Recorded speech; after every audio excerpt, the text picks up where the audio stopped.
Canadian professor and psychologist Jordan B. Peterson is a cultural critic who hates Marxism, political correctness, and the radical left. Plus, he likes giving feel-good self-help advice like this. Life is a fatal disease. It's a concern. Jesus. He also says things like this.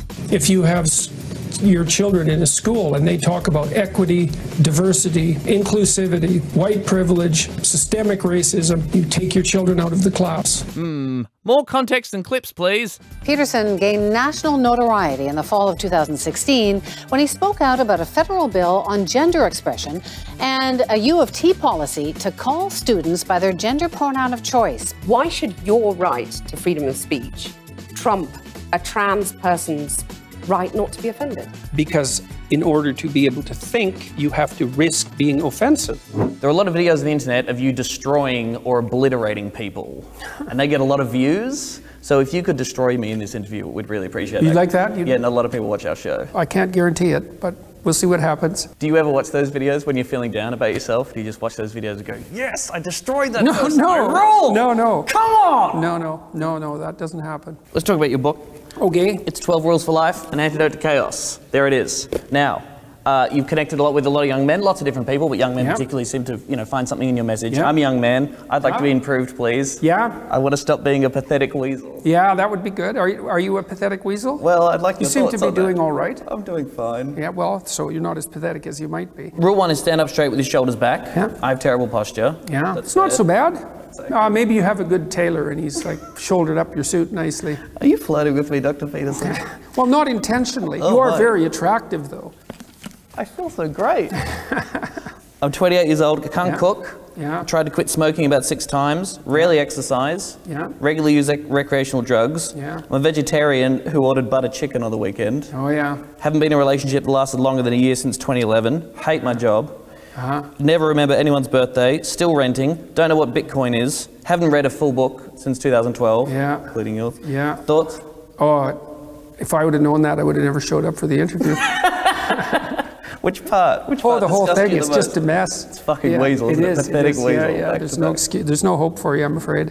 You're big on people cleaning their room. Clean up your room. I don't know how you can go out and protest the structure of the entire economic system if you can't keep your room organized. I don't clean my room, but I do pay someone to clean my room. Does that still count? Yeah, well, it's a metaphor, obviously, and the thing is, it's not that easy to put your room in order. It actually requires a lot of thought. You have to think about your closet, all right? What should you be wearing? Where are you going to put everything? You have to think about how you want your room organized so that you can do whatever it is that you want to do in there, so that the room compels that or at least allows it to happen. And if you do it right, you learn a lot. And the thing that's interesting about it is you can actually do it. Most people have a room. It's like, there's a place to start, man. It's a little corner of the world that's actually under your control. So see what you can do with it. What are the limits of that idea, though? Because you can have a lovely clean room, but if for my generation, we're looking down the barrel of climate change, we can't afford a house, some people can't get work, university education's unaffordable. Like, there are these huge, massive problems in society and the political economy that are also going to, screw us over in the big picture that the clean room isn't going to necessarily fix. If you're going to fix complicated problems, you have to learn how to fix simple problems first. Then you get good at it. I'm not saying that young people don't have things to be concerned about, because life is a concern, right? Life is a fatal disease. It's a concern. You're not on top of it. There's always more challenge than you can take on in some sense. But complaining about the structure of being and attempting to reorganize massive social structures, especially when you don't know the first thing about them, which is generally the case, is just not advisable. And the universities, they teach young kids, young people, 19, 20 years old, that they should be out attempting to rectify massive social organizations. It's like, you wouldn't go and try to fix a cruise ship. Things are complicated. You can't set your own room in order. You can't set your own family, your life in order. What the hell makes you think you're ready to take on something like the political system? That's hard. You're gonna mess it up, man, for sure. I feel like now's a good time to let you know that the ABC is the home of postmodernism and neo-Marxist thought. And I've just got our equity and diversity plan here. Oh, I see. That's nice. You've got a little hammer and sickle on there, and that's quite cute. The ABC's equity and diversity plan for 2016 to 2018 has targets of 50% women senior executives and 20% women technologists. Is that bad? Yeah. Why? Because the game of dividing human beings up by their group identity ends in disaster, no matter who plays it and no matter what the reasons are.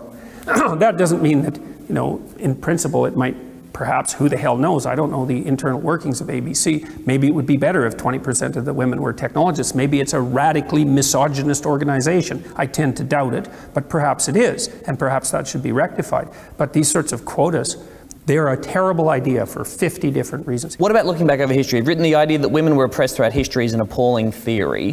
They haven't had a great time, though, have they? Who has had a great time in history? But men have had less of a Really? shitty Have time. they?